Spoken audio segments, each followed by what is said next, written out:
बहुत समय पहले एक छोटे से गांव में एक गरीब किसान रहता था। उसका नाम रामलाल था।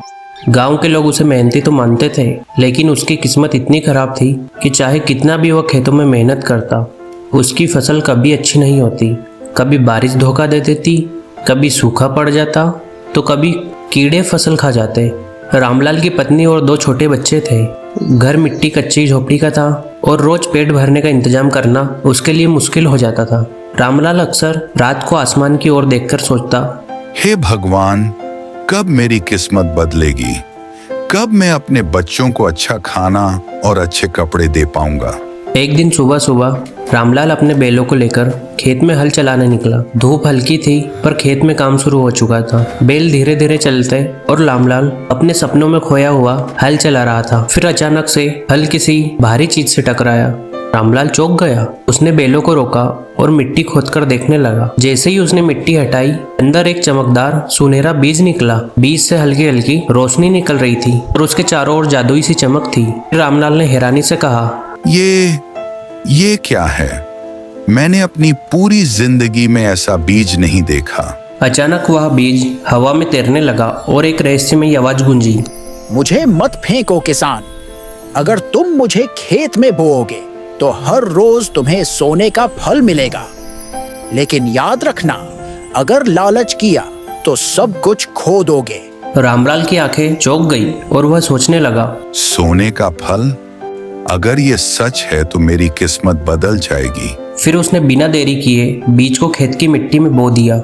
अगली सुबह जब रामलाल खेत पर पहुंचा तो उसकी आंखें फटी की फटी रह गई। उसने जहां पर बीज बोया था वहां पर एक हरा भरा पेड़ खड़ा था और उस पर सोने के चमकदार फल लटक रहा था। रामलाल खुशी से चिल्लाया, हे भगवान, ये तो सच में जादू है।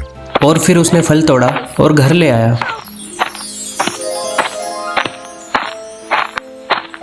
पत्नी ने जब देखा तो उसकी आंखों में आंसू आ गए। ये तो चमत्कार है। अब हमारे बच्चे भूखे नहीं सोएंगे। भगवान ने हमारी सुन ली रामलाल। बच्चे कूदने लगे और गांव में यह खबर आग की तरह फैल गई। गांव वाले इकट्ठा होकर बोले, वाह, ये तो चमत्कार है। रामलाल की किस्मत खुल गई। अब रोज पेड़ पर एक नया सोने का फल आता। रामलाल उसे तोड़कर बेच देता और दिन ब दिन अमीर होता गया। उसकी झोपड़ी की जगह पक्के मकान बन गए, बैलों की जगह घोड़े आ गए, कपड़ों की जगह रेशमी वस्त्र आ गए। गांव वाले उससे कहते, रामलाल, भगवान ने तुझे बड़ा वरदान दिया है, लेकिन ध्यान रखना, कभी लालच मत करना। फिर रामलाल हंसकर कहता, अरे मुझे और क्या चाहिए? अब तो मैं गांव का सबसे अमीर किसान हूँ। लेकिन धीरे धीरे उसके दिल में लालच पनपने लगा। उसे लगने लगा, रोज सिर्फ एक फल क्यों? अगर सारे फल एक साथ मिल जाएं, तो मैं राजा बन सकता हूँ। एक रात रामलाल अपने आंगन में सोने के फलों को देख रहा था। उसकी आंखों में चमक थी और दिमाग में ख्याल, अगर मैं इस पेड़ को काट दूं, तो सारे सोने के फल एक साथ मिल जाएंगे। फिर मुझे रोज रोज इंतजार नहीं करना पड़ेगा। फिर पत्नी ने धीरे से कहा, रामलाल, ऐसा मत करना। जितना मिल रहा है उतने में संतोष करो। लेकिन लालच में अंधा हुआ रामलाल फिर से बोला, तुम क्या जानो औरत, जब तक मैं राजा नहीं बन जाता मुझे चैन नहीं मिलेगा। अगली सुबह रामलाल कुल्हाड़ी लेकर खेत पहुंचा। पेड़ पर एक नया सोने का फल चमक रहा था, लेकिन उसकी आंखें अब सिर्फ पूरा पेड़ पाने पर थी। उसने पेड़ पर कुल्हाड़ी का पहला वार किया। अचानक पेड़ से तेज रोशनी फैली और वही जादुई आवाज गूंजी, रामलाल, मैंने तुझे रोज खुश रहने का मौका दिया, लेकिन तूने लालच किया।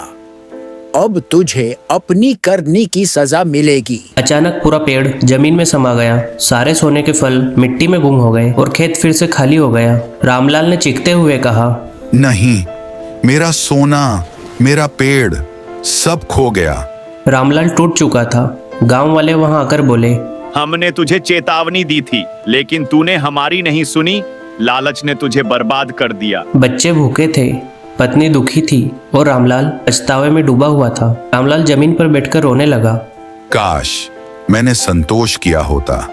अब मुझे समझ आ गया कि लालच हमेशा विनाश लाता है।